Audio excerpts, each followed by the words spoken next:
ખેડૂત ભાઈઓ વરસાદની રાહમાં છે ત્યારે હવે વરસાદી વહન આવી રહ્યું છે, પરંતુ લગભગ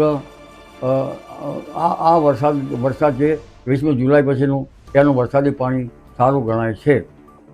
આ વરસાદના લગભગ 21 તારીખથી 25 તારીખમાં મધ્ય ગુજરાતના ભાગોમાં સારો વરસાદ થવાની શક્યતા છે. કોઈ ભાગમાં 4 ઇંચ જેવો વરસાદ થવાની શક્યતા, એથી વધુ વરસાદ થવાની શક્યતા છે. મહીસાગરના ભાગોમાં વરસાદ થવાની શક્યતા છે અને વડોદરાના ભાગોમાં પણ વરસાદ થવાની શક્યતા છે.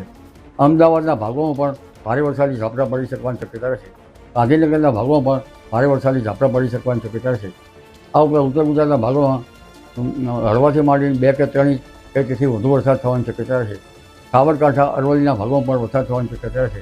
પંચમહાલના ભાગોમાં પણ વરસાદ થવાની શક્યતા રહે છે.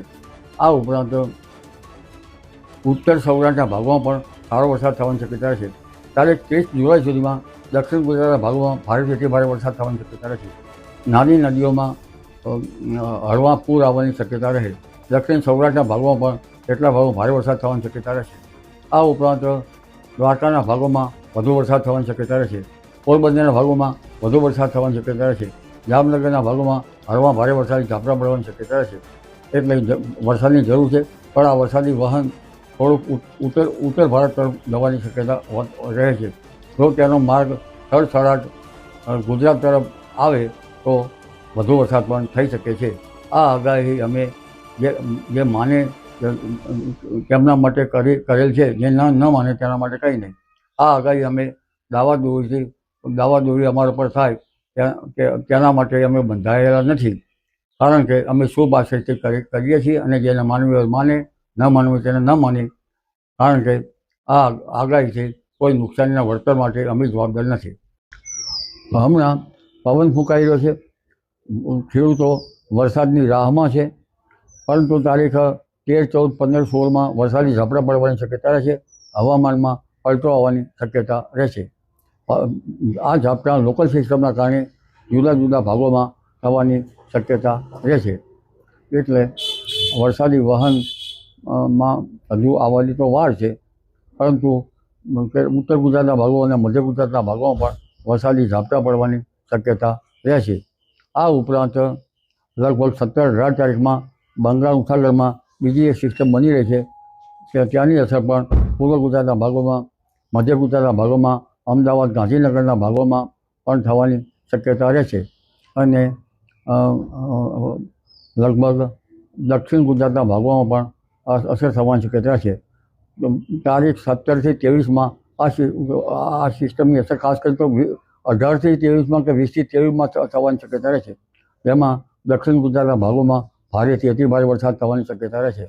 આ ઉપરાંત આ વરસાદની અસર સૌરાષ્ટ્રના ભાગોમાં, દક્ષિણ સૌરાષ્ટ્રના ભાગોમાં, પોરબંદર, જામનગર, દ્વારકાના ભાગોમાં અને કચ્છના ભાગોમાં પણ થવાની શક્યતા રહેશે. તારીખ 27થી 30 જુલાઈમાં પણ વરસાદ થવાની શક્યતા રહેશે.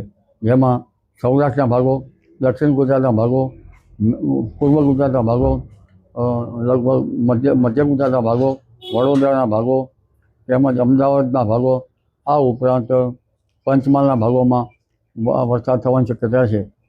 મહેસાણાના ભાગો, બનાસકાંઠાના ભાગો, સાબરકાંઠાના ભાગો, કચ્છના ભાગો અને અરવલ્લીના ભાગોમાં પણ વરસાદ થવાની શક્યતા છે. એટલે વરસાદ હજુ ગયો નથી. વરસાદનું વહન આવશે. 20મી જુલાઈ પછીનો વરસાદી પાણી સારું ગણાય છે. ઓગસ્ટની શરૂઆતમાં પણ વરસાદ થવાની શક્યતા રહેશે.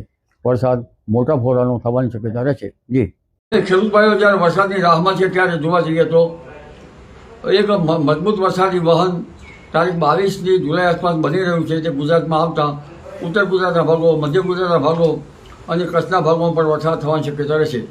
જેમાં ઉત્તર ગુજરાતના ભાગોમાં મહેસાણા, સાબરકાંઠા, અરવલ્લીના ભાગોમાં વરસાદ થવાની શક્યતા રહેશે. કોઈ ભાગમાં 3 ઇંચ કે તેથી વધુ વરસાદ થવાની શક્યતા રહેશે. મધ્ય ગુજરાતના ભાગોમાં પણ ભારે વરસાદ થવાની શક્યતા રહેશે. કોઈ ભાગમાં 4 ઇંચ કે તેથી વધુ વરસાદ થવાની શક્યતા રહેશે. પંચમહાલના ભાગોમાં દાહોદ, લગભગ દાહોદ, લીમખેડા વગેરે ભાગોમાં, છોટાઉદેપુર વગેરે ભાગોમાં ભારે વરસાદ થવાની શક્યતા રહેશે. કોઈ ભાગમાં 3 કે 4 ઇંચ કે તેથી વધુ વરસાદ થવાની શક્યતા રહેશે. જો આ સિસ્ટમ મજબૂત હશે તો 5 થી 6 ઇંચ પણ વરસાદ થઈ શકે. એટલે ઉત્તર મધ્ય ગુજરાતના કેટલા ભાગો વરસાદથી તરબોળ થઈ શકે. મધ્યપ્રદેશમાં ભારે વરસાદ થતાં નર્મદા નદીના જળસ્તરમાં વધારો થઈ શકે.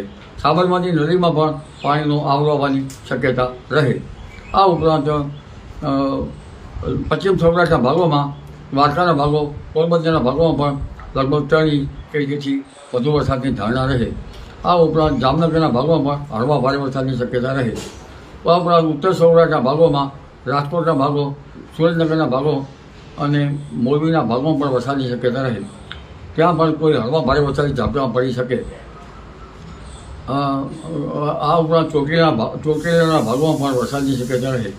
ગીર સોમનાથના ભાગોમાં પણ 4 ઇંચ જેવો વરસાદ કુલ વરસાદ 3-4 દિવસનો થઈ શકે. આ ઉપરાંત ભાવનગર, અમરેલીના ભાગોમાં પણ વરસાદ થવાની શક્યતા રહે. દક્ષિણ સૌરાષ્ટ્રના ભાગોમાં પણ વરસાદ થવાની શક્યતા રહે. દક્ષિણ ગુજરાતના ભાગોમાં પણ તારીખ 24, 25, 26 કે 27 સુધીમાં ઘણા ભાગમાં ભારે, તો કોઈ ભાગમાં અતિ ભારે, તો કોઈ ભાગમાં હળવાથી ભારે વરસાદ થઈ શકે. કોઈ ભાગમાં 8 કે 10 ઇંચ જેવો વરસાદ થતાં નાની નદીઓમાં પૂરની શક્યતા પણ રહે. ઓગસ્ટ માસમાં પણ સારો વરસાદ થવાની શક્યતા રહે.